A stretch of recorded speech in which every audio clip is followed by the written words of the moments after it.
जय श्री स्वामी समर्थ। पहा, लाडक्या बहिणींसाठी अत्यंत महत्त्वाची बातमी समोर आलेली आहे।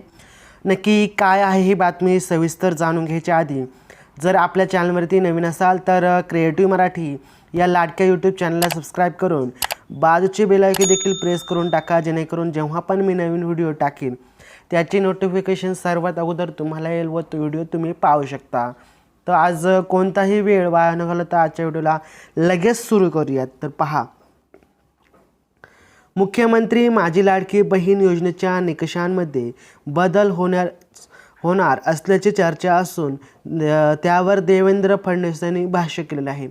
म्हणजे जे तुम्हाला रील्स वगैरे लॉंग व्हिडिओ दररोज तुम्हाला यूट्यूबला वगैरे इतर सोशल मीडियावरती पाहायला मिळतात, त्यावरती आपले महाराष्ट्राचे मुख्यमंत्री देवेंद्र फडणवीस यांनी भाष्य करताना आपल्याला पाहायला मिळते। पहा एकदा। महाराष्ट्र विधानसभा निवडणुकांचे निकाल लागताच राज्यात नवे मुख्यमंत्री, मंत्रिमंडळ विस्तार, खाते वाटपाची जोरदार चर्चा सुरू झालेली आहे। इच्छुक नाराजांच्या मागण्या, व्यथा, चर्चा आल्या, मात्र त्याचबरोबर महाराष्ट्रातल्या असंख्य दृष्टीने महिलांच्या दृष्टीने उत्सुकतेचा व चिंतेची असलेली लाडकी बहीण योजनेचा मुद्दाही चर्चेत आला। निकालानंतर आता लाडकी बहीण योजनेत बदल होणार किंवा त्याचे निकष बदलणार, निकष म्हणजे त्याचे नियम, असं बोललं जाऊ लागलं आहे। महायुतीने आश्वासन दिलं होती की 1500वरून तुम्हाला 2100 रुपयांची जी वाढ आहे ती आम्ही करून देऊ, असं आश्वासन महायुतीने दिलं होतं। त्यामुळे यावर अनेक वितर्क लावले जात आहेत। या संदर्भात देवेंद्र फडणवीस यांनी अधिवेशनादरम्यान विधानसभेत निवेदन सादर केले आहे। पहा ते काय म्हणत आहेत। राज्यपालांच्या अभिभाषणावर बोलताना मुख्यमंत्री देवेंद्र फडणवीसांनी विरोधी पक्षांना केलेल्या भाषणांचा, मांडलेल्या मुद्द्यांचा आणि केलेल्या आरोप जे आहेत यावरती काही भाष्य केलेलं आहे, त्यावर उत्तर दिलं। यांच्या दरम्यान लाडकी बहीण योजना संदर्भात घेण्यात आलेला आक्षेप व शंकांबद्दल देखील त्यांनी भाषण केलेलं आहे। म्हणजे तुमचं जे 2100 रुपये आहेत त्याला अजूनही कदाचित टाईम लागू शकतो। पहा पुढे।